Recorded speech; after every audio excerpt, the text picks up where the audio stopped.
Out of Gaza, several rockets have been fired from the besieged Palestinian enclave towards Israel.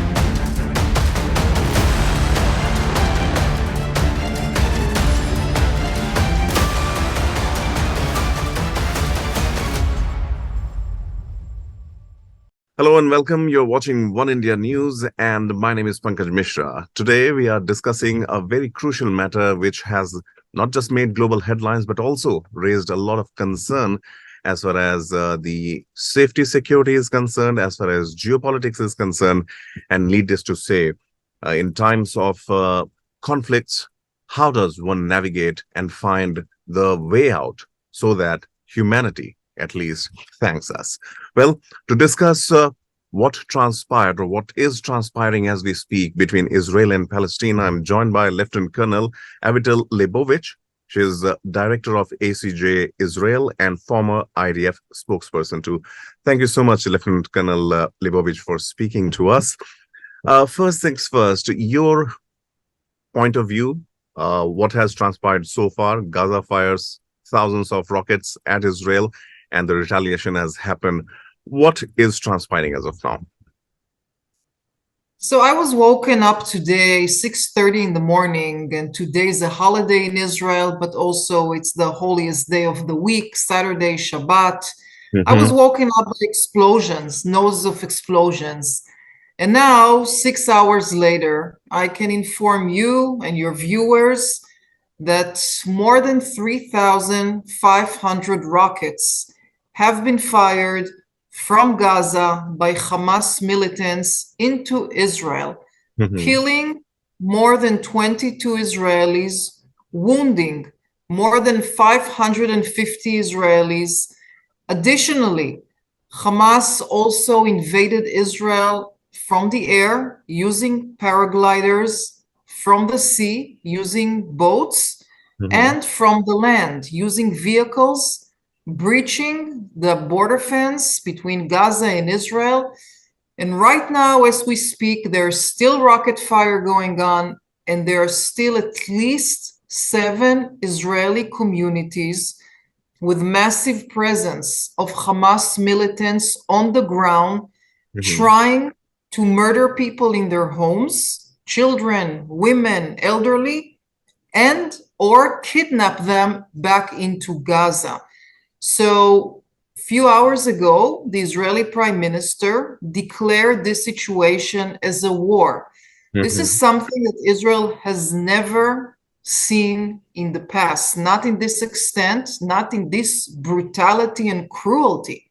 And we are still here defending the country. A massive recruiting of reservist soldiers have been approved.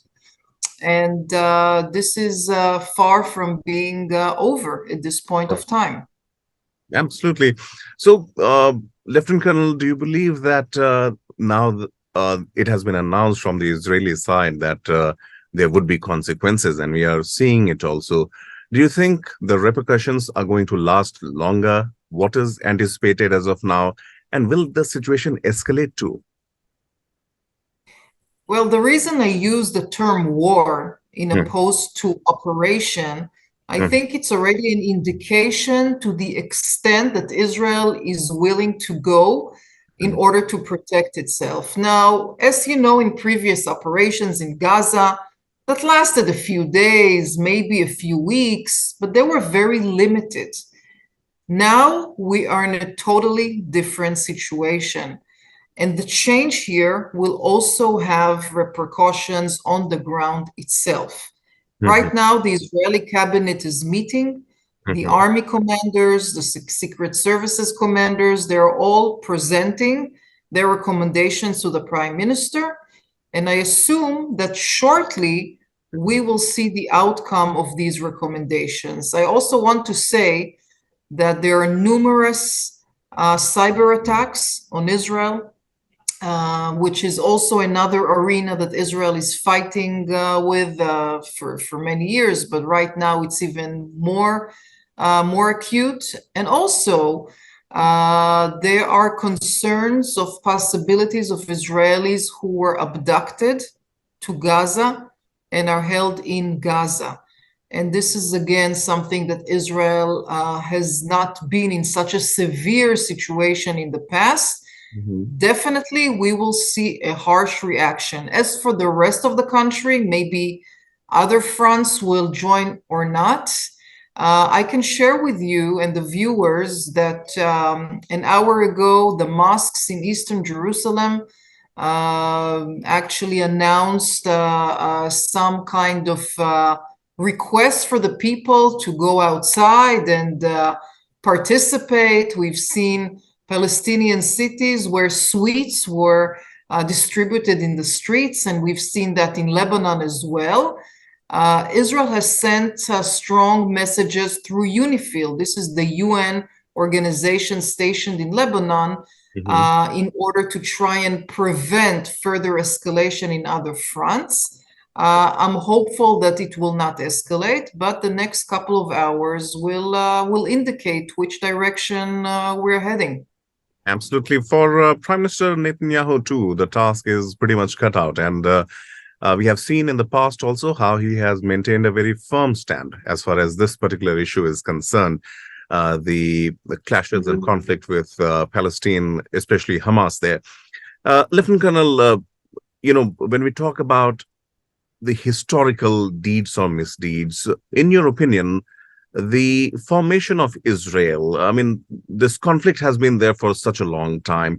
Do you think that in the past, what has not been done is now catching up, and this conflict is going on, and there is, as of now, no end to sight? Look, I think that it's very difficult to compare apples and oranges. Okay. What I mean is that Hamas has a very extreme ideology saying that they do not want Israel to exist. Israel does not have the right to exist. This is the ideology. On the other side, Israel is trying to defend itself with air defense systems, with jets, with strong army. But there is no really parallel between the two, because as long as the ideology is there, and as long as there's years and years of brainwashing, as long as there's massive Iranian funding going there, that situation will not change. That's why the Israeli answer, retaliation, should be one that will result in deterrence. And deterrence is something that you can measure with time. Deterrence could last 1 year, it could last 1 month, it could last 5 years, it could last 15 years like in Lebanon. So this is what Israel is aiming for, defense and deterrence. Right. Lieutenant Colonel, also, I would like to know from you, as far as the internal political dynamics is concerned, how are the opposition parties, how is General Israeli, if I may ask, viewing this retaliation, you may call it self-defense also, being attacked upon? Any country, any sovereign country would fight back, and that's their right. I mean, how is the opinion? Is there a division, or is there a common consensus that yes, Hamas has to be taught a lesson? Traditionally, there's always unity between opposition and coalition in times of emergency, and this situation is no different. A few hours ago, 3 hours ago, the leaders of the opposition issued a public statement in Hebrew to the Israeli people saying, we are backing the government. So I think you can pretty much say that this country is unified, maybe except Arab parties. I haven't heard one Arab party leader who speaks for Israel's right to defend itself. I'm talking about Israeli parties. But besides that, I can say people are unified. But listen, the atmosphere here is very, very tense.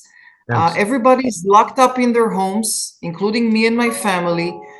Streets are empty, roads are empty. We are asked to donate blood because there's shortage of blood here in the country.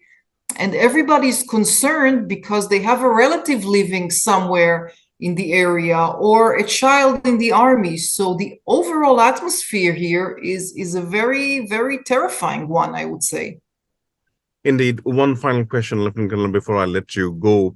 is the fact that the conflict that is unfolding between Russia and Ukraine, many are drawing a parallel also, within what Russia is doing as of now and being a bigger and a more powerful nation.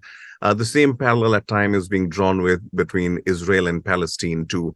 How do you see that comparison, first of all? And secondly, is this conflict, when we talk about Russia-Ukraine, what is the overview? How does Israel view it? I think, first of all, it's difficult to compare a huge country like Ukraine and Russia with a very small country like Israel, and also a neighborhood with a lot of enemies here in our part of the world. So I think it's very difficult to compare. I do see, by the way, a lot of international support by all levels from the European Union and from Asia and from the US, which is very important. Israel supports Ukraine.